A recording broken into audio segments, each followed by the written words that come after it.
Okay. So, yeah, basically we're going to be working on blend shapes for the next 2 weeks. So, the way we essentially design the blend shapes, you know, we're going to basically take a kind of expressionless version of your character's head. This could be your self-portrait that you did in low poly. It could be the character mesh you're currently building for your films or for fun. Or if you need to, you can download free head mesh from a few different sources. There's the Polycount wiki, which I've brought up before, right? Base mesh. The only thing I recommend is you want to stay away from something that's super high poly. This head might be okay.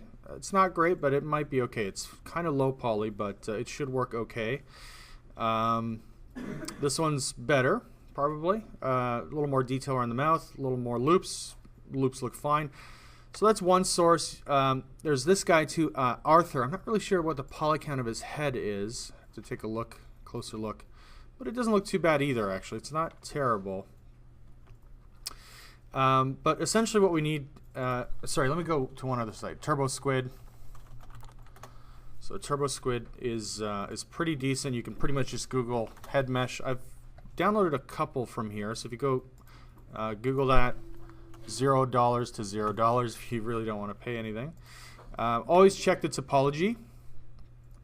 So, I mean, not the greatest looking faces in terms of like the aesthetic side, but usable. And you want something too that has like a set of teeth, ideally, because some of the expressions will rely on you referencing and using the teeth as kind of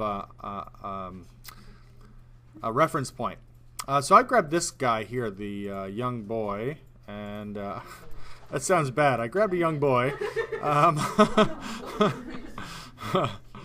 I am Catholic, but not that Catholic. But yeah, this guy, it's actually kind of low poly at the base. I think it was like 1600 polys. And if you guys remember, I kind of recommended for a base mesh something between like, I think it was between 4 and 10,000 polys. So what's nice about this is that you can divide it into about 7,000 polys. It's in a good spot. You know, sometimes when I'm doing blend shapes, I'll do them at the lowest possible res. Sometimes I do them at the second lowest. I usually don't do a lot at the highest resolution because it's just a lot harder. And for the purpose of this assignment, you guys are exporting your mesh anyways at its lowest resolution, right? You're going to be rigging it and skinning it at its lowest resolution. And that just will speed the process up for you guys. It'll make it more manageable. In a feature film or maybe in a high-end TV production, there's a good chance you'd actually be doing high-level sculpting detail and broad strokes facial movements on a higher res mesh. And the Zbrush system, well, we'll get into that in a minute. There's a layering system, but layers will only work at whatever the highest subdivision is. So a lot of times you kind of have to make a temporary version of your file or a secondary version of your file strictly for blend shapes where you delete the high-res sculpting and you just work on the base or low to medium res mesh. Just, again, it's for speed and efficiency. But in higher end productions, you'll probably work with the highest subdivisions and resculpt in excruciating detail a face for blend shapes. So the stuff I'm going to be working on is a little more realistic. The cartoony stuff that you guys, some of you have, there's a little bit more room to be flexible, to exaggerate. But again, I always like to kind of treat the head mesh, whether it's cartoony or realistic, to sort of treat it like it has physical limits, right? So you want to always kind of make sure, like, if you're moving a brow around, you still want to kind of get the sense that there's actually still a bony structure underneath or a skeletal structure, whether it's cartoony or not. So you don't want eyebrows that just make the underlying brow structure look completely non-existent, right? So those are just a few examples. And you can make blend shapes that go a little bit beyond the extreme, and a lot of times when you animate, you'll never go to 100% of this shape or that shape. And blend shapes in general, I guess I should mention this. So blend shapes, you know, we're not going to make like a happy face, a sad face, you know, a mouth that talks and is silent. We're basically going to actually create unique areas of movement that can be combined into almost limitless possibilities when it comes to lip sync. and when it comes to facial expression. We're doing kind of a basic core set of blend shapes, and of course you can always add the additional sets that are out there. There's a book I recommend called Stop Staring. Okay, highly recommend this book. It's great for dealing with the sort of sculpting side, some of the technical aspects when it comes to rigging, and it also talks about what areas of the face are affected. So actually, if you have a copy of this book, just give me 1 second. Yeah, if you have a copy of this book, so yeah, these blend shapes, there are specific areas that are affected, and there's specific motions involved. And so we're basically going to use ZBrush's layering system. The layers will create one layer for each of these blend shapes, right? So there'll be an open, a close, a narrow, a wide, so jaw open, jaw closed. There'll be a frown, there'll be a smile, there'll be a narrow, which is kind of like when your mouth makes an O shape. There's upper lip up, so that's when your upper lip moves up and shows the upper teeth. It's kind of like what you'd have in a sneer, a snarl, a sniff potentially. Upper lip in, so when you say the letters B, P, M, your upper lip will, so that's upper lip in, will fold over the teeth, okay? So the upper lip folds over the upper teeth or wraps around them, right? The lower lip down, so again, it's like if you curl your lower lip down and out into, typically that'd be more for like a pout, but sometimes it's used for, you know, making a kissing shape. It can, in combination with the narrow or the O shape, So the lower lip down could be a pout. It could be, again, part of a disgust expression. The lower lip in, again, is the lower lip moving up and wrapping over the teeth. So this is why it's important. If your character doesn't have teeth, you should probably figure out, or, you know, at least temporarily, you can grab a set of teeth from somewhere. I've got, I'll show you where I've got some models for that. Or, of course, you can always Google that and rip it from another mesh if you need to.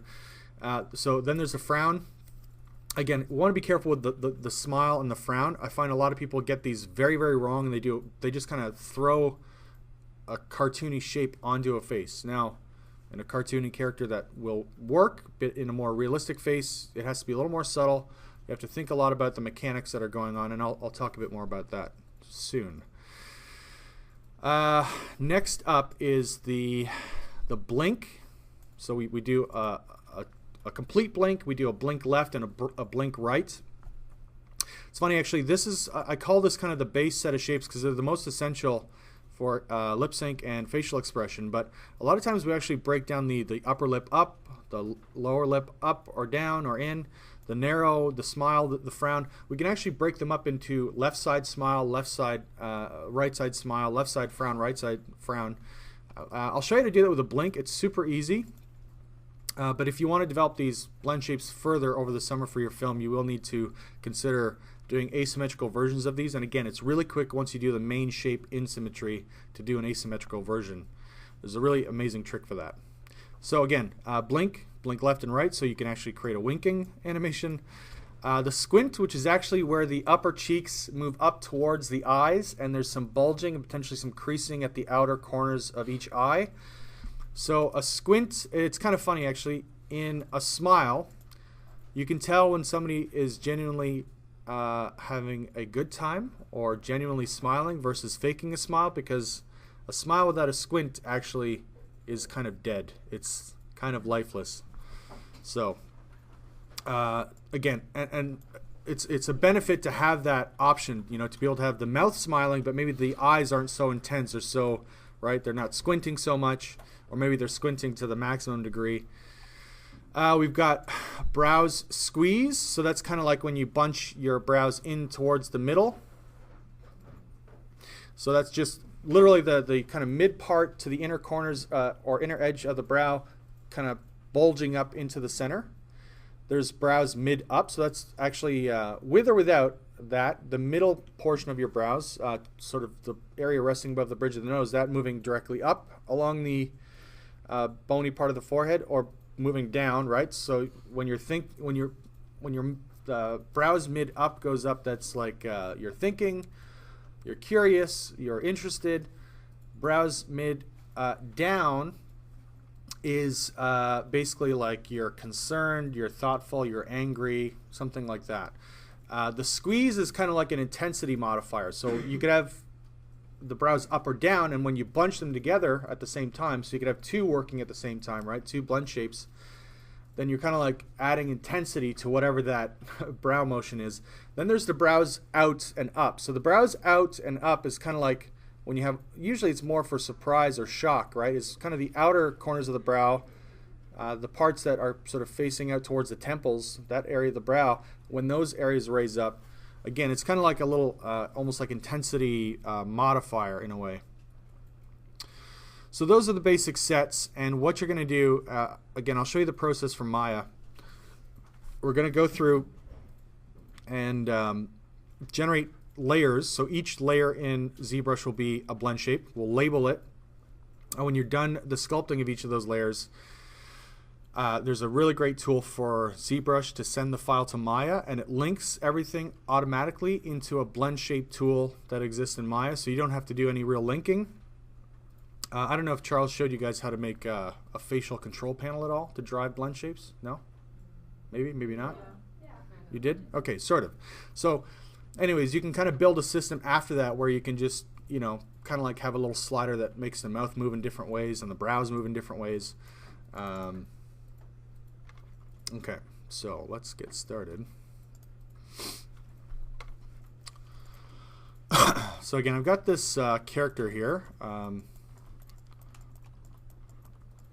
And what I've done, this is him at his lowest resolution. Like I said, I often like to keep a version of this, you know, somewhere. So I think I've got this guy saved. Let me just double click and save him.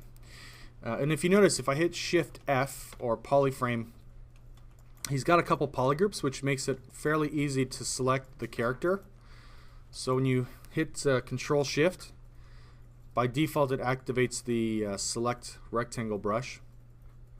And that allows you, if you left click and tap, you can isolate or hide polygroups. And he's got a little mouth cavity, right? As a separate subtool, he's got kind of teeth and gums as well. I find for selections, I often like to, so I'm going to just prep this thing a little bit more. For the mouth, let's take a look here. I'm going to go to the side view. I'll isolate the head mesh, and yeah, let's just hide parts of the head here. So a lot of times I like to kind of isolate kind of the lower part of the mouth and jaw. And let me switch to a lasso stroke for this, and I'll turn off perspective. A lot of times when you're doing selecting, it's actually good to turn off perspective so you don't kind of grab something by accident through the perspective view that you wouldn't normally want to grab. So yeah, I tend to go through, usually, you know, in a good face mesh, there's kind of a loop that comes out of the corner of the mouth. So I'll try to isolate those loops. So that way I kind of can easily grab or get a hold of the upper and lower lips very, very easily. So polygrouping is immensely powerful in that respect. It's great for quick selections. I've got one other little poly I just need to get rid of here. So I'm just selecting and hiding. So I'm left with essentially the lower lip, right? Hit Control W, and that creates a new polygroup, right? So what's great about that is that you can quickly isolate that now. The other thing is, if you select any of these three tools, the Move, Scale, Rotate, right? When you Control Tap on a polygroup, it instantly and automatically masks that group, which is fantastic because it allows you to do something like this, where you can go in and go, boom, move the mouth open, right? Or at least you can, you know, maybe touch up the masking a little bit, which I might do in this case. I'll just deselect a little more, grab the Rotate tool, and then you can, right? Or if you blur, tap, rotate, you want to be careful about what you grab, of course, as well, and how much you grab. Sometimes there's always, you know, there's always going to be a little bit of touch-up sculpting and moving to do. But so again, the way to do this, you can either mask an area and hit Control W, which creates a new polygroup. In this case, since I know I want to be a lot more precise, I'll just repeat the same process, but essentially going over the eyes in this case. So I'll go over, let me just grab, I guess, the robin mask of the eyes, which is kind of our typical selection for eyes in general. So I might just grab, yeah, this region, right? And you can hit Control W. So whatever's visible or whatever's masked will become a polygroup, right? Now sometimes it's a little weird, right? If I had this thing isolated, like, and I have this purple color, you see it's very, very close to the other purple color. It's one issue I have with polygroups in general, is that sometimes the color looks indistinguishable from a neighboring group. And you're like, is that another polygroup? Is it not? So if you just want to be a little more clear, like I usually like to make sure my neighboring polygroups are at least visibly different enough, right, from each other in terms of color. So I should mention one other thing too. I did this as well, where I actually isolated the mouth cavity and polygrouped that in addition. Okay. And you should have something of a mouth cavity, by the way, for your models. You should have teeth that roughly rest within that mouth cavity. So you will need to make sure that is available in your mesh. If you don't have that, you could spend maybe 20-30 minutes splitting the lips if they're not split, extruding polygons like 3-4 times. The mouth cavity does not need to be super realistic. It doesn't need to fit, it should roughly fit around the bottom edges of your, gums and teeth that you have in there. Anyway, so that's that's all kind of part of the process for me, is to, that's nice and scary, right? Should make that my profile pic. So yeah, eyes, like I said, there tends to be a region for the eyes and the eyelids. So if I just go up in divisions here, let me just check. Yeah. So what I might do is, again, further mask and isolate this. So I'm kind of getting really tight into the eyelid region. So I'm going to really just kind of get down and into the lids.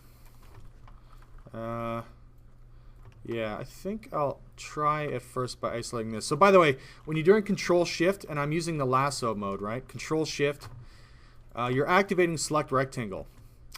ZBrush is a little weird, right? So if you hold Shift, what it does is it's actually activating an alternate brush, which is smooth. If you hold Control, it activates another alternate brush, which is the masking brush. When you hold Control Shift, by default it activates the Select Rectangle brush. So again, there are certain categories of brushes reserved for the Shift key, right? So there's different types of smooth brushes, and you guys have seen me use, probably on a few occasions, Smooth Strong. So when you hold Shift, it activates smooth. If you switch to smooth strong, ZBrush will warn you now your new alternative brush when you hold Shift will be the smooth strong brush. So when you want to go back to the regular smooth brush, you have to select the smooth brush, and it'll tell you again, if you don't disable the warning, it'll say when you hold Shift it'll use smooth. So ClipCurve, and this is one of the reasons I have these two kind of together in my custom interface. ClipCurve, when you click on it, it says this brush will be selected as the active quote-unquote selection brush when you hold Control Shift. So you just have to be aware of that ZBrush kind of maps. So Select Rectangle, ClipCurve, the Slice brush. There's a few brushes kind of in that category that will automatically map to Control Shift. So if you're using ClipCurve for something, just keep that in mind. And then when you want to, let's say, isolate stuff and polygroup it, you have to click back on Select Rectangle. Again, it tells you Control Shift will be the new selection brush, or this brush will be the new selection brush when you hit Control Shift, right? I usually disable the warning because I know kind of what I'm doing at this point. But anyways, I just want to bring that up because I think it's been a bit of a point of confusion for some of you. All right, so I think what I might do is just, try to get really kind of close in on the eyelid area. And I'm going to hit Control W, so that's going to create a new group because I want to kind of isolate upper and lower eyelids, right? So this now separates us from that kind of robin mask. And then I'll isolate the bottoms, Control W. So now we've got upper, lower, right? Eyelids that can be quickly masked and isolated, right? So you can Control Tap on that polygroup, Control Tap on the other one, and you can move them super easily without having to worry about how they affect the other areas, right? So This just kind of makes your life so much easier. Now, as I said, this thing has a bunch of divisions, right? If we take a look at this kid, he's got a lot of sculpting detail, a lot of divisions. So, excuse me, what might happen in a feature film or like high-end TV environment, as I said, is that you would actually keep this mesh in high res. The layering system, so if you go scroll down, it's a couple tabs below, or a couple of items below geometry in the tool palette.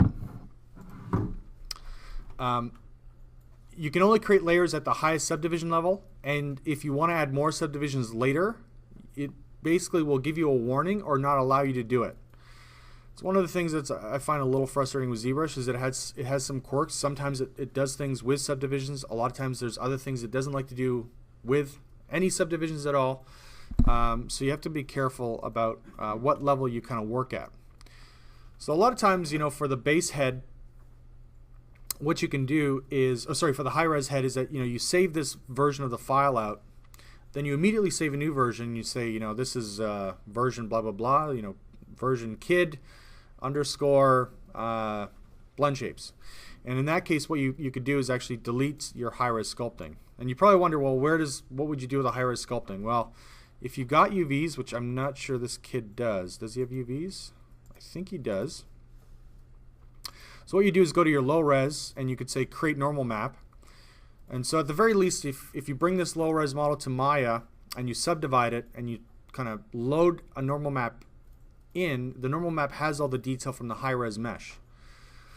So you can kind of still keep some of that subtle detail. You can still use it, but then we'd want to, you know, either sculpt or do our blend shapes on a low res mesh.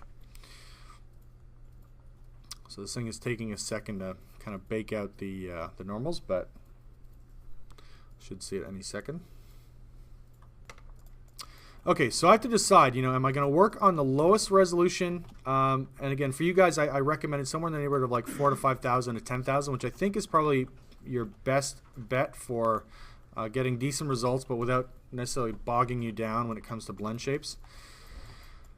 So what I'm going to do is, in this case, again, I would save an alternate version of this. So I'm going to immediately go and do that right now. So the way I think of it this way is like when you have a project, you have a certain kind of trajectory that you're on. And so usually there's like the modeling phase, right? Once the modeling phase is basically done, and let's say you've got a bunch of high-res detail, you save that version. Then you start a new naming convention for the new version. So you're going to go, you know, in this case, this was just something I grabbed off the net. But yeah, I'll call this thing boy underscore blend shapes. So I know for sure this is like a new branch in the project, right? And if I go to the rigging stage, I would call it boy underscore rig. You know, boy underscore textures, boy whatever it is. You know, very simple. And you number everything, right? Because you're going to need multiple versions most likely. So in this case, I'm going to delete anything higher than this resolution, again, because ZBrush's layering system will not allow me to create layers. So I'll go delete higher, and I'll go delete lower. Again, I have another version of this file somewhere else. I can always go back to it if I need to get lower. Okay, so I think everything is good. The mouth is closed. Some of you ask me, you know, should I sculpt with the mouth open or the jaw all the way open?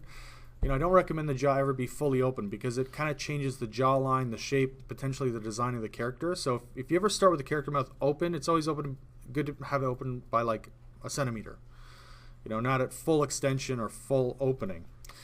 The other thing is, you know, you want to think about the physical aspect of motion in the face. And if you're not looking at your own face, you should be. So what I mean by that is that, you know, let's say this is a more human, right, character. You know, it's very realistic, I should say. And what you want to do, so on a human face, rotations start. The pivot for the jaw is roughly about 1.5 centimeters, maybe 2 centimeters in front of the opening of the ear. So when I'm using the rotate tool in ZBrush, and also a few other tips, turn off perspective in this case. You need to turn off perspective for one reason. I think this thing is also in symmetry. I usually keep symmetry on. There's a problem with this though. If I click and drag the rotate tool, look at what happens in perspective. You see the pivots are kind of coming in towards the center. So if I rotate this, I'm going to get this. Yeah, it's going to look super. So what I do is I'll kind of say pivot point roughly here, click and drag this out, but then I hold shift, which actually keeps this thing kind of nice and straight or parallel to my current view. So I know I'm not going to distort this in perspective. So you see how straight those lines are from the front view. Now just when I snap back, so I'll rotate back, hold shift to snap in to the sort of side view. And if I rotate this down and out, right, I get a pretty good jaw opening. And you see, you know, I kind of did something a little clever. You know, I usually demask or sort of, sorry, let me show you this again. So my polygroup goes all the way back kind of right to the bottom of the ear, down into sort of the mid neck, or where the underhang of the jawline and chin meets the neck. It's usually pretty standard for me, but a lot of times I find I need to kind of mask this area additionally. And then if I control, tap, and blur, it gives me kind of a nice fade off of this effect. I may just remove some of that effect from the upper cheeks, but again, let me drag this back out. So this is, I find this is still applicable even to cartoony characters. You want to watch the area of effect. Another thing, when the mouth opens, so let me just do the opening right now. Right, so I get a nice tapering actually. So by blurring the mask, which is control tap on the model by the way, you get this kind of nice pinching effect almost automatically, a bulging effect, which happens organically. Now this is a really extreme open by the way, but and there's a few things going on here. So let me just solo this for a second. There's the interior of the mouth, which I need to fix. Okay, I definitely have to fix that. So I may start by hiding that initially, and then I'll come back around to it. But the other thing is we need to taper. So I'll go back into move mode. By the way, there's two types of move brushes. There's the regular move brush, which I have mapped, and the move topological, which I also have mapped. You might wonder, what is the difference? Well, with the move brush, whatever is, oops, let me undo this and make sure I'm in symmetry. With the regular move brush, if you grab, let's say, I'll clear the masking as well. If you grab an upper eyelid, for example, and you try to move it, right? Or maybe that's a bad area. Maybe like the ear would be good because there's a fold here. So let's say I want to just grab the upper edge of this earlobe. You see it's kind of moving everything within the inner circle of the brush, right? And then it fades out. So what's happening is it's almost like a big target over that whole area. Even the stuff behind the ear is moving. What Move Topological does is it looks at the point in the dead center of the brush and says, you only want to really affect that area. Now you still may need to adjust brush size, but it does a much better job of focusing in on a specific fold or region that you want to grab. So when you have two lips, for example, that are closed, by the way, I totally forgot to make a layer out of this. So I'm going to have to undo that. By the way, when you do layering, I noticed this is another painful issue, and you guys have to be very careful about this. I find you need to clear any painting on your model as a good two things. Clear your painting. So if you go poly paint or poly paint or texture map, let's see. Yeah, I mean what I would basically do to start to clear your materials, you go to a flat color material, set your color to white, go to a standard brush, turn off Z-Add. So a few steps, right? Turn on RGB. So you're basically just using standard brush, disabling any sculpting, turning on color, setting your material to flat color, and you want to just go to color, fill object. What this basically does is it wipes out the existing material, resets the material to kind of ZBrush's default. So now when you switch materials, it'll go back to switching different materials. It'll have just flat color. And this prevents some weird issues with ZBrush's layering system. That's one step. The other step is when you create a new layer, always make sure you create the new layer with no masking. There should be zero masking involved. It's a bug, and sometimes what happens is ZBrush gets screwed up when it adds a new layer, and it messes up based on materials and based on the masking. It'll actually make everything completely black on the model. So you'll be constantly having to go back and switch the material and constantly have to go back and switch to something else. So, you know, pick a material that you feel like you can work with. and pick and kind of reset your textures just for the purpose of doing the blend shapes, because we want to avoid as many production issues as possible. So I'll create a new layer. So that's in the layer system. It automatically starts recording what you're doing.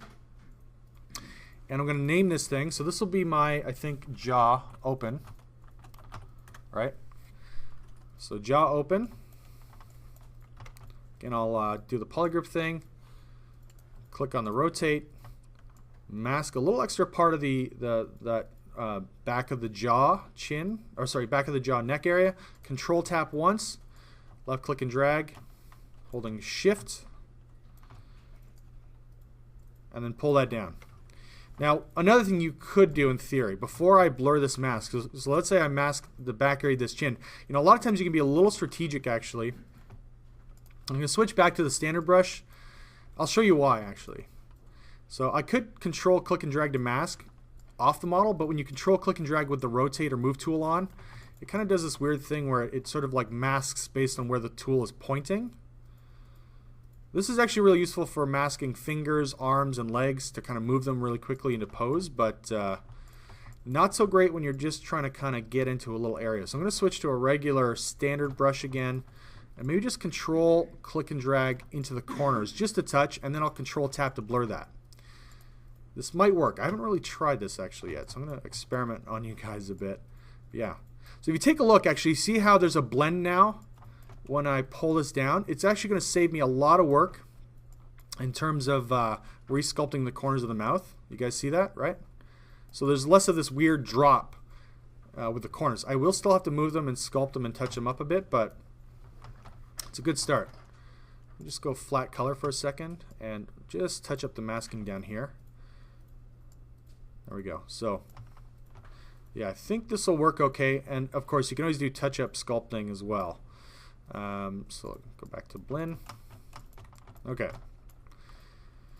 So keep in mind this thing is still recording. It's not like it's recording steps per se, but it's kind of like whenever you turn off the record button, whatever state it's in will be its final sort of state.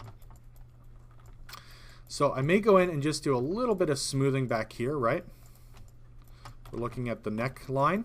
Sometimes what I'll do is I'll actually inflate this area, because if you think about it, there's kind of fatty tissue that's kind of bulging together, right? So you should get a bit of a fold, right? Oops. So sometimes I'll do a little inflate, a little smooth. Let me just do polygroups again. I want to isolate this, and yeah, this is the interior mouth cavity, right? It's definitely being a little weird. So I'm going to try to work on this. So yeah, a lot of times it's just easy to kind of smooth it back. So again, I'll try to isolate this by using move, scale, or rotate, control tapping on the polygroup so I only affect the group.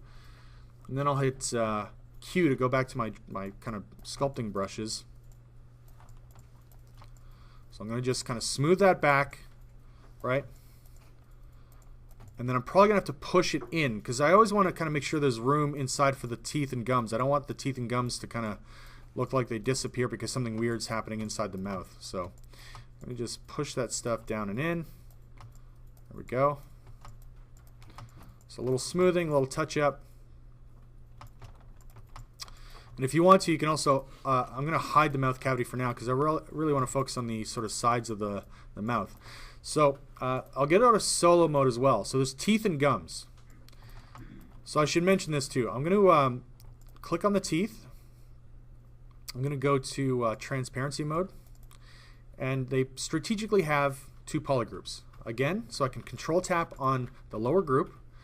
Notice I'm going into, actually let me clear the mask first. I'm going to go to layers, create a new layer, and call this one jaw open. Right? So, or I should call this teeth open actually, since that makes a little more sense. And you want to be careful too. The reason I'm worrying about the labeling, even though it's a separate object, if Maya sees two nodes that are roughly the same in terms of naming, even if they're different objects, it can get really confused really fast, and we don't want to screw things up in the future. So I'm going to rotate the teeth down and have them roughly match where the lips should be. And if you open your own mouth, it's always a good idea. Get a mirror, use your phone, whatever. Open your mouth, see where the teeth are in relation to the lips. You know, I think the teeth tend to stick a little bit above the lip when the mouth is open. And if you notice, I'm rotating at the same angle from the same pivot point, basically, so that, you know, once you bring this into Maya, what you can actually do is say, well, when the mouth or the jaw opens, boom, the teeth move at the same time. So one blend shape could drive another blend shape on a separate object. And you want to be able to sort of sculpt around this, right?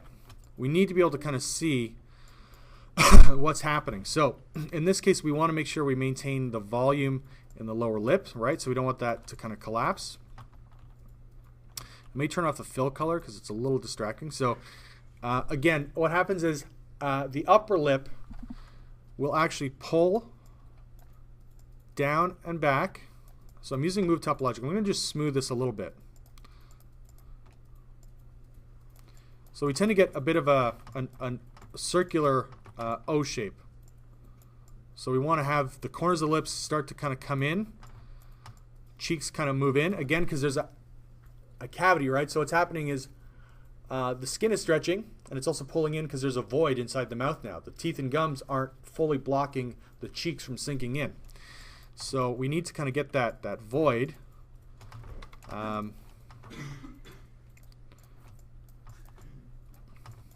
Right? And the lip should kind of pull back. But again, you don't want the lips kind of going into the gums. You want to make sure that they kind of maintain a sort of shape around the gum line and the teeth, right? Let's see. Symmetry. There we go.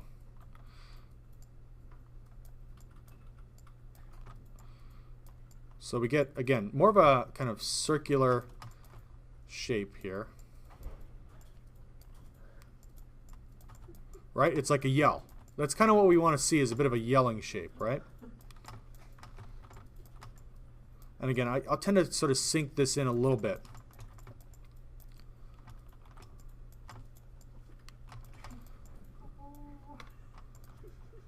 Oh, shoot. Is that not recording? Ah, damn it. But you guys see, right? Oops. Sorry, yeah, I should use a slider up here. I hope that didn't screw up the base mesh. I think the base mesh is okay. There. Oh, yeah, so here's something else. So as I've been pushing this in, let me just take a look here. Shift F. I'll turn on the fill color again. So yeah, the mouth cavity is actually kind of doing this weird bulging thing too. So I'm going to have to adjust the mouth cavity. Oops, make sure you're on record. Again, I'm going to isolate the mouth cavity on its own. There we go. Just going to kind of pop this in a little bit so it doesn't kind of penetrate through, right? We don't want to have that go through. Now, there's something interesting I want to show you guys. So sometimes when you're sculpting, you realize like, oh, this has gone too far. Like, you know, maybe there's something weird in the shape, let's say, right? So let's say you don't like what's happening in the jaw or the neck. It's funny because more detailed blend shapes, like if you guys go really serious, you'll actually have little subtle neck contractions or do separate layers just for neck tendons and muscles. Like you get a lot of weird stuff depending on what the face is doing. So I want to show you a trick, and this is something we're going to use later for asymmetrical sculpting, is that if you go to what's it called? Morph Targets. Morph Targets. So it's funny because in 3ds Max, when you build their version of blend shapes, is a tool called Morpher, and they call them Morph Targets. In Maya, it's called Blend Shapes. In Zbrush, we use layers to make blend shapes, but we use Morph Targets for something a little different. Basically, what a Morph Target is, it's kind of like a blend shape in a way within Maya, or sorry, within Zbrush in this case. What it allows you to do is store a snapshot of the model in its current state and be able to re-sculpt it back in. So I'll show you this. If I go Store Morph Target, right? Store Morph Target, you can delete the Morph Target. You can switch from a new version of the geometry back to whatever was stored. So what's great about this is that let's say you're in layers and you're sculpting, right? So we've got the jaw open. And let's say I go B for brush, M for morph, and it's right here. There's a morph brush. So what it will do, so remember what I said about asymmetry? You wouldn't do asymmetry in the mouth open, by the way, but just as an example, if I turn off symmetry, I can morph oops, let me make sure I'm recording. I can morph back to when the mouth was closed. You see that? It's a pretty cool feature, right? So a lot of times, like I said, I sculpt in symmetry. So if I sculpt a blink symmetrically, right? So both eyes are moving closed at the same time. To do the left blink individually and the right blink, all I do is I turn on the layer with them closed, the eyelids closed. Then I'll do a new layer, record it, and just morph on one side, one eyelid closed, then another layer, right? So that's how you kind of break up the symmetry. But it's also good too, I find, you know, if you ever feel like you need to touch up something. So let me look at the mouth. This is, by the way, I've got my kind of personal digital copy of Stop Staring.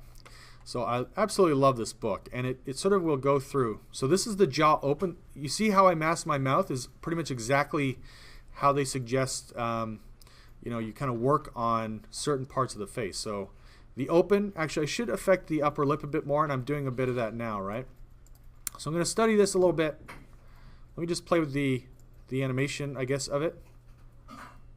So that upper lip is stretching. I think it needs to actually come down a little bit more. So remember, there's a pull. So let me record. I'll go to Move Topological, and I'll make sure I'm in symmetry. So I'll pull the lip down, and I may pull a bit of the cheek down as well. So just a subtle move, right? But all these little subtle things can really come together and give you this really kind of great feeling. By the way, you can go negative. Yeah. It's a great feeling, yeah. Great feeling. So, yeah, you want to kind of have that kind of anatomical feel with something that's more realistic looking. I think even in cartoony characters, though, right, you kind of want to see a sense of anatomy at play. It's sort of like the, I don't know if you guys have seen this, Warner Brothers skeletons. You know what I mean? Like, granted, you want cartoony characters to be more flexible, but yeah, there was sort of like, oh, where was it? Yeah, like some artists had built full-on anatomical skeletons for Warner Brothers and Disney cartoon characters. So there's like the Roadrunner, the Coyote, right? I think that's Bugs Bunny. So yeah, there's always like some anatomy that kind of feeds into this stuff. So even in more cartoony characters, you want to kind of make sure that, you know, you're preserving volumes and kind of keeping things kind of a consistent size and shape. And that's where I'm going to potentially hammer you guys on grades if you're going really kind of crazy and just being very loose with things.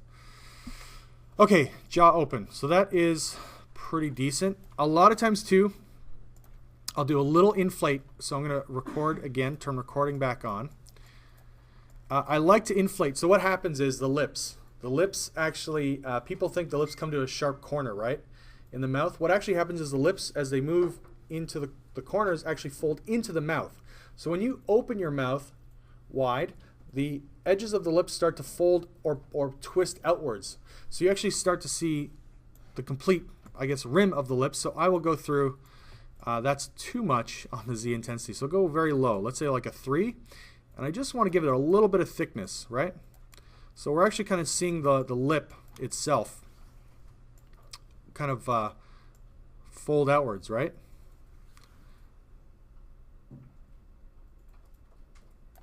So, yeah, I think that's pretty much done. You know, like each blend shape as you go through, it kind of goes quicker and quicker.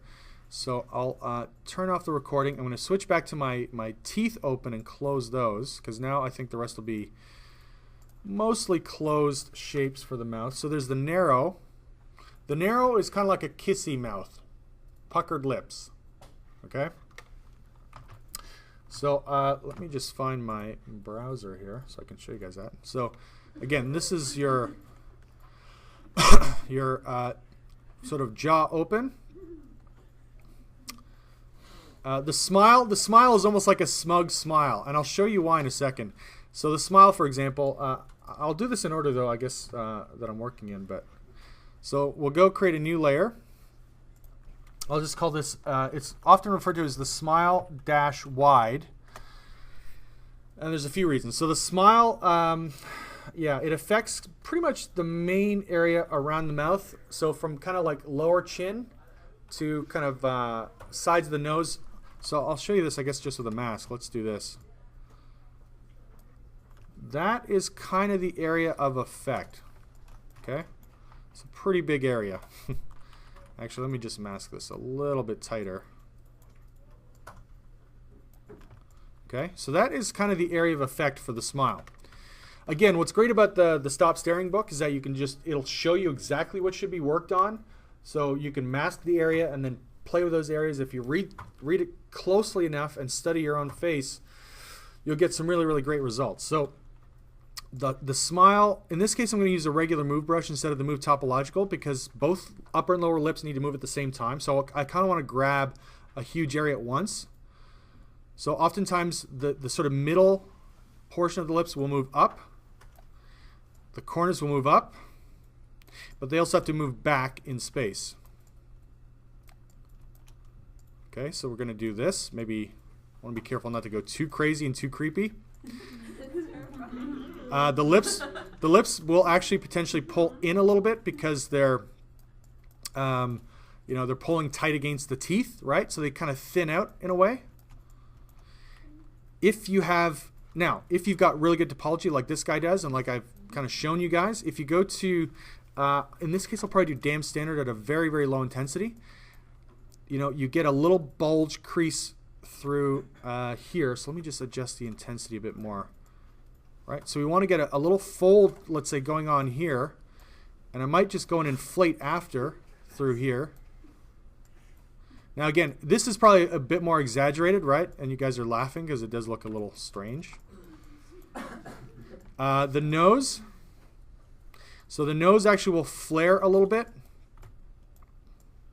Flare and raise up because a lot of this is kind of pulling up. And you want to be careful. Don't, make sure you don't pull the lips too wide, right? You don't want the little kind of crease or fold in the upper lip to get super wide or super narrow. You don't want the lips to kind of change volume. You should maybe move the chin a little bit up here. There's going to be a little bit of change through here. So it's always good to kind of just get this stuff working. Now, let's check this out, right? It's kind of like a fake smile, right? It actually works okay, right? I'm just going to double check. Well, it's creepy because his eyes aren't doing anything either, right? And it's like, hey there. Yeah, it's really... And also if you go... What's kind of fun too, and sometimes this can work, is when you go negative on a layer, you can actually grab a morph target and turn that into the basis of the frown, potentially. So you got to be kind of smart. This kind of works. Like I could use this as a frown at this point, maybe.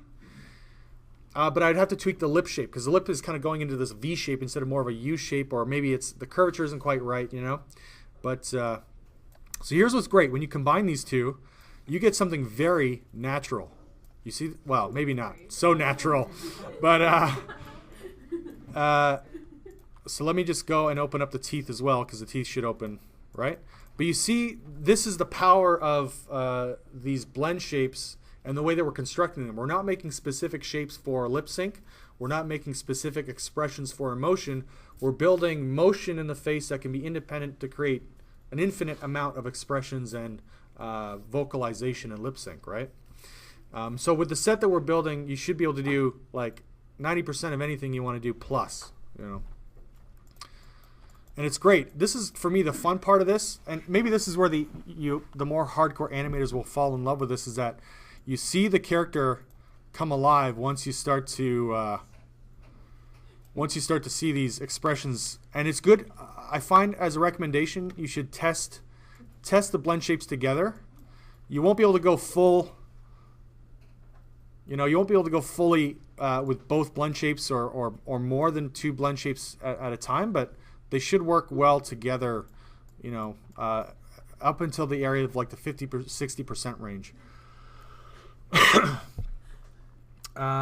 Okay, so that is the smile wide. What is next on the list? We've got, oh yeah, the narrow. So I think usually it's you do smile wide and then you wind up doing the narrow. So again, the narrow is kind of similar. I'm going to create a new layer and call that narrow. Now you can go narrow dash OO if you want, which is the O shape. I was going to say this is, oh, Zbrush. Don't crash Zbrush. So again, the area of effect. So I was just thinking we're gonna give this kid his O face, which is really creepy sounding. Yeah. Gross. I'm Yeah. taking pictures of all your like awkward tutorial faces. Yeah. Okay, so this is the O face. We're in record mode. So again, you kind of have to imagine it. So the smile is not just for smiling. When you combine the smile and the jaw opening, then you get a more naturalistic open smile. But the smile also functions to widen the mouth. So when the character needs to, like, say the letter E, they're actually going to be using like 20, 30, 40% of the smile slider actually. So when the character's talking, he's like, right? It'll go E, right? So that, and it's the same muscles activated for that. So it's one reason we call it the sort of smile / wide, is that it's got more than one function. Okay, so with the lips, yeah, we are going to, yeah, the lips need to kind of move in, and they need to kind of move out a bit. It's kind of a sour, sour lip motion. There may be a little bit of the nose kind of pulling down a bit too.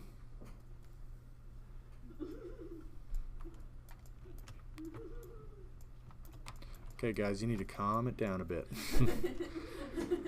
Breathe, breathe. Okay, so I'm going to just try this as a base.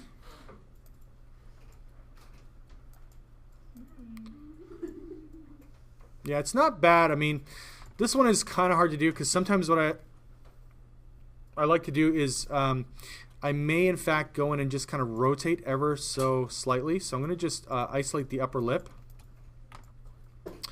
And I'm going to have to mask this actually quite a bit. So let me just clear the masking actually and isolate the whole area. So I'm going to, yeah, just isolate like this part here. And then, this is kind of one of my little sneaky tricks, I guess. Yeah, I'm going to just kind of mask just very slightly this little area of the lip. Flip that around. Tap, blur the mask. Grab the rotate tool. And again, holding shift from a front view. And if you grab the midpoint, you see you can kind of rotate the lip or curl it. You see that? So I can kind of curl the lip a little bit. I might actually just mask this little area too, so I don't grab that inner part of the lip. So it literally becomes like, uh-oh, something else got affected there. What the heck happened? Yeah, let's try that again. So isolate. I will hide the rest of this guy. There we go. Because again, you got to be careful with what's visible, what's masked, what's not masked.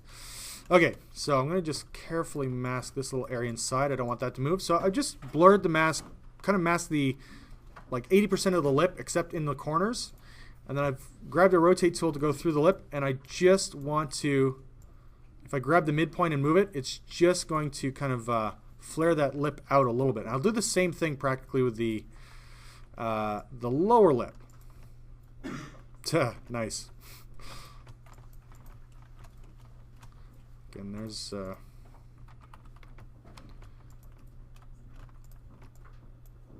uh-oh.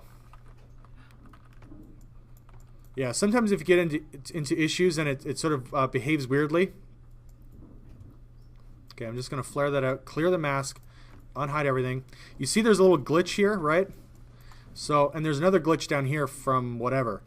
So let me just take a look at this. I'm going to turn off record, slide my sliders to 0, make sure everything's at 0. To fix this, I'll go to Morph Targets. I'm going to delete the current one, store another Morph Target because I don't know which one I had last. Turn back up the O, and then I'll go back to my brush, morph brush, and I'll just simply morph out the glitches, right? Just morph them out, fix them up, and that's it. That's a simple way to fix weird little bugs that may pop up, right? So the same thing, I'm going to try what I did earlier. I was also noticing that glitch I was telling you about where Zbrush would come out of masking and hiding stuff and it would go black. you got to be, I know it sounds really bad, but you have to be careful of that because it's like ZBrush is resetting the material to this like completely black shader, and you can't see anything and work with it. So you want to be careful and always undo a step before. So when you're in a layer and it's recording, you have to be so precious about it and watch what the hell's happening. So again, in this case, I'm going to just kind of mask the kind of lip area here, control tap once, control tap off the model to flip, grab the rotate tool, shift drag across, so it's kind of roughly covering that area of the lip, and then if you grab the midpoint of the white circle in the middle and rotate, it'll kind of rotate and kind of pucker out. So it gets you that kind of, right, that ooh shape, the kissy shape. So let's turn this off for a second. So I could, in fact, still probably bring the lips in at this area, and then in the they tend to pucker out at the very midpoint, and so there'll be quite a change in profile. And again, you can test this with your phone. So again, if we combine this with the jaw open, again, you'll have to play with the amounts. This is when you can get like hello, right? That O sound, the O shape. That's why we call this the O as well. So it's and if you we can go negative. It looks a little ugly, but now one thing you can do again when you play with the open close, sometimes you get a little bit of weird results. So if you're playing with the O shape in combination with the narrow with the open, you may need to touch this up a little bit. So in this case, you see I've got this weird little glitch maybe in the corners, and this is going extreme, by the way, with the narrow. So I'm going to go back to my morph brush, but I'm going to morph it back just a touch with a very, very low intensity to see if I can fix, I don't know, not crazy about it. So maybe just this area for me is bugging me in terms of profile. So I'm going to get just very close up and with a really, really low intensity, hopefully I can kind of just knock that back just a touch. There. So I think that gives me a better shape. Again, this is at the extreme, but when I dial it back, I won't have a weird, right, kind of collision. So you want to kind of play with the shapes in combination. Again, if we see this jaw open, the narrow, let me go to the teeth, right? Now you can get something that kind of feels like something you could see in a lip sync. Yeah, so that I think that works okay. We'll just solo this again. Oops, not that. Solo the head. What's it saying now? Okay, so I'll zero out the open again. Mwah, mwah, mwah. All right, nice. That's kind of the fun part is when you make these things, you want to just start doing goofy, well, at least I want to start doing goofy things with them. Okay, so next up, and hopefully you guys see these things do kind of wind up going fairly quickly at a certain phase. So we've got the upper lip up. So upper lip up. I'm going to create a new layer. I always rename them right off the bat. Upper lip up. Okay, so again, since I've got some handy polygroups, I can isolate and mask very quickly. A lot of times too, I'll use move topological just in case. And okay, so I'll just show you this again with the mask cleared, but basically the area of effect is something like this. Okay, so that's kind of the affected area essentially that we want to work in. Okay, so I'll quickly mask this by using the polygroup masking option. I'll go to the move topological. I'll use quite a large brush.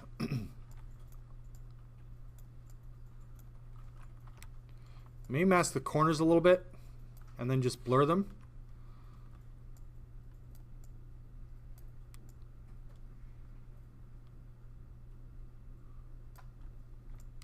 And we tend to kind of get the outer lips moving up. And we should, again, you have to make sure that they're sliding along the right angle. So there's a slope to the face, right? And we want to make sure that the lips don't kind of look like they're just moving up. They should be moving up and on an angle, right? It's a little ugly looking, but that's your disgust face, right? So yeah, we want to, again, always test it out, see how it animates, and that's kind of cool, right? The one thing I'm noticing is maybe if you look at this area of the lip, it's getting a weird shape. It's kind of flattening out a little bit. Again, this for me is a really, really subtle thing, so I might just do a very, very small amount of smoothing and then just kind of reinflate it a touch. Again, you want to be careful not to kind of eliminate any detail either, so just kind of smooth this out just a touch and then go in with a little inflate. Again, a lot of times, you know, it's just a matter of tweaking things just right. We'll go with the lower intensity, really, really low intensity actually. Like 3, I think would be okay. So then I'll test this out. There. Yeah, that's pretty cool. So we basically kind of want to show some teeth. Right?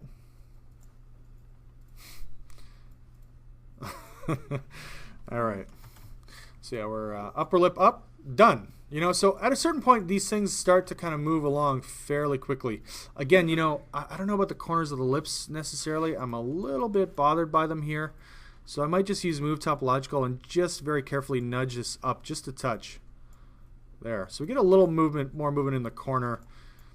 And again, I think I want a little more movement in the cheeks here. So I'm going to just kind of slide this stuff up and then push it back in a touch. There. Again, always test, always look and see what's kind of going on. So at the end of all this, what you'll do is you'll export this to Maya. Okay, still got a few more shapes to go through. So that's upper lip up. There's upper lip down. And if we check out, I don't know, sometimes, like I said, I'll go negative on this. This is not going to work for sure. Okay, so I'll create a new layer, upper lip down. And you can use like DW or DN or something like that for down. Okay, I'll just spell these out in this case. But so again, isolate. I will pretty much mask most of the lip area and expand this thing out a little bit. But I usually want to kind of preserve the corners just a touch. I usually don't like messing around with the corners too much. Having to deal with it, having to mess around with it.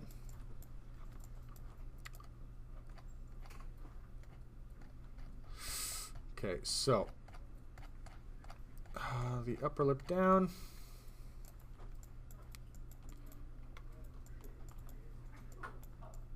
Again, I'll usually control tap to blur, flip the mask around. Again, it's sort of like what I did with the kiss part. I'm going to just click and drag across with the rotate holding shift. Rotate the lip. And then move it kind of down and in if I can. Uh-oh. That does not look good. Sort of down and in like this. So you see I'm kind of pulling it down and in. So it's like wrapping around the teeth. You guys see that? It's super quick. You blink and you miss it, I guess. But so yeah, this is the upper lip down. It's that lip, you know, it's pulling, so it's keeping the shape, but it's preserving its volume because it's getting thin and stretching at the same time. So it's that pulling over the teeth. So if we open this up, and let me just go to the teeth for a second and open them up so you can see, right? That's the beauty of the system. It's sort of, right? We're curling that lip over the teeth. So it's got to rotate first and then pull down. That's my secret ingredient to the upper lips going down over the teeth and the lower lips going up over the bottom teeth. Right? Again, if you start combining enough of these blend shapes, it does get a little messy, so you have to be a little bit careful. Sometimes you have to touch things up. But usually, when the upper lip up and the lower lip up, the upper lip down and the lower lip up combine, that's like your BPM shape. So if they ever combine with anything, it's almost never with the opening of the mouth. It's usually with the wide, right? If anything. And that looks okay together. Okay, so let's slide this back down. I'll solo this again. So next we've got the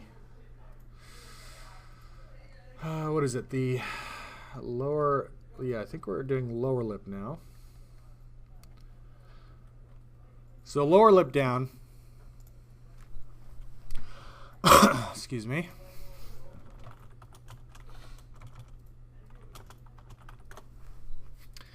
Similar to the other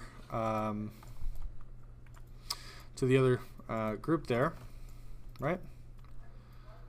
In terms of effect, it's a fairly narrow region. So it's sort of this lip area here. Let's grab this as well. So again, I love this book, the Stop Staring book, because I'll just pretty much mask the area, mask it right away so I don't kind of harmfully affect anything else. And the lower lip will kind of come down a bit, like so. Usually the corners, sort of a pouting lip, it'll kind of come down and almost out a little bit into a bit more of a square shape. Not exactly square, but square-ish, or approaching square. Shift, drag across. Usually I like to kind of rotate this out and move it kind of down and forward.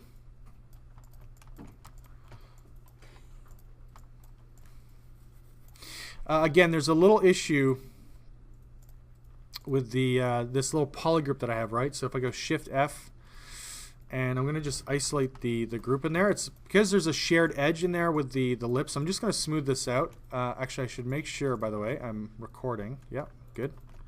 So I can smooth this out. You know, sometimes you have to tweak the inner lip shape, the inner jaw shape a little bit, just to make sure it's not screwing up in any kind of colossal way. Well, I pulled his lip way too far forward. That's not good. So yeah, let me just turn off the teeth opening.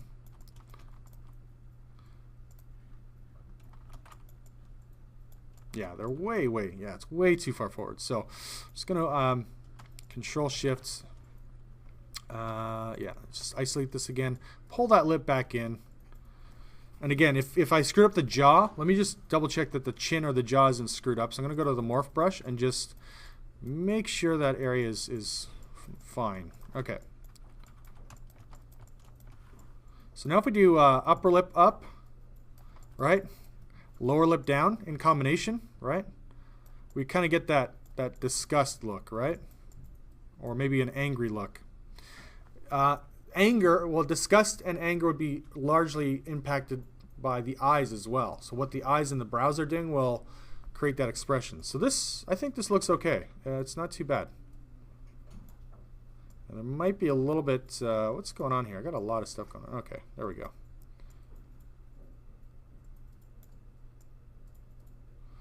So yeah, if the character is sort of sad too, you can make the lower lip kind of quiver a little bit. But that's very cheesy. We won't do that. Okay. So what's next? The lower lip in. Yes. I kind of wish the guy had renamed his blend shapes a little better. You know, they're a little bit confusing, but I've only given you these labels just so you can kind of quickly find them in the book, right? So lower lip in, very similar to the other one, which is where we basically similar area of effect in terms of masking to the lower lip out. So I'm going to flip the mask around, blur the mask, make sure the corners are protected. So I'm going to just sharpen that up.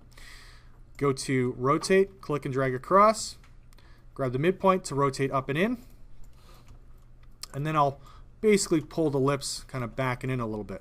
Yeah, let me protect the chin a little more, and I might blur one more time. Yeah, just adjusting my masking as I go.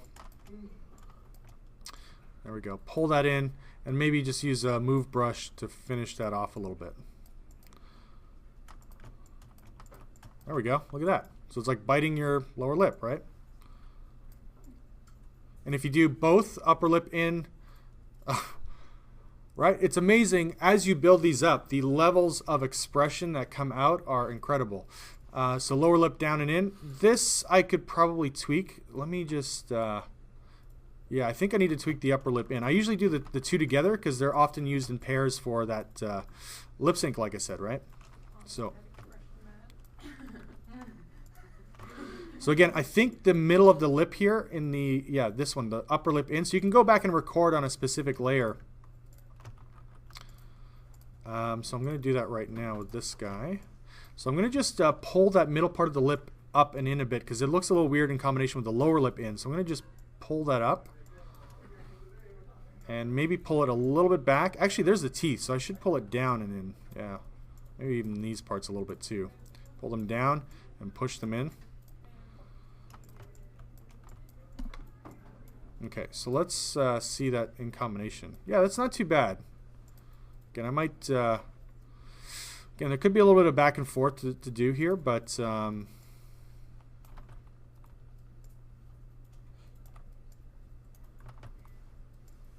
I'm just sort of tweaking this a bit. The upper lip and in.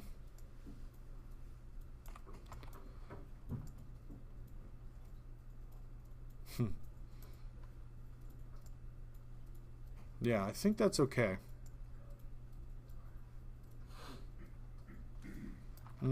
Not crazy about some of the changes actually in the upper lip. So, yeah, I mean, there's a lot of little back and forth with this at times.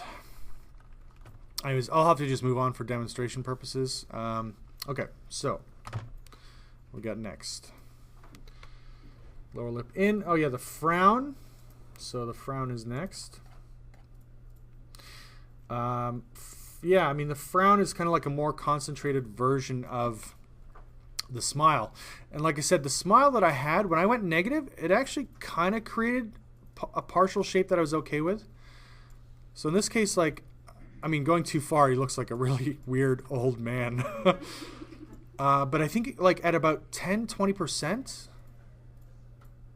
yeah, maybe at about like 20-30%. It's weird, but it's sort of something I might be able to use. So I'm going to delete the current morph target, store a new one for this specific shape. I'll go down and create a new layer.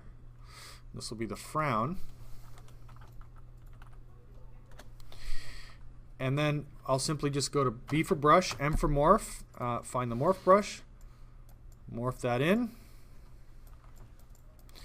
And that's a good start. And I think I'm going to just make sure, again, I want to double check. You want to pull the lips sort of down. They need to kind of pucker and bulge, and especially in the lower lip, there needs to be a little bit of kind of bulging here. So I'm going to just kind of arch the lips so that they maintain a natural shape, but they do kind of pull down in general. So again, the degree to which you do this is kind of important. Again, with cartoony characters, you can probably push and pull things to a much greater degree. Okay, let's just turn this off. There, it's not bad. Yeah, I think I'm okay with that for now. I could spend more time sculpting, but I think you guys are getting bored. So, all right, I'll move on to the eyelid stuff. This I think should go fairly quickly. If you guys want to take a break, actually, we could do that.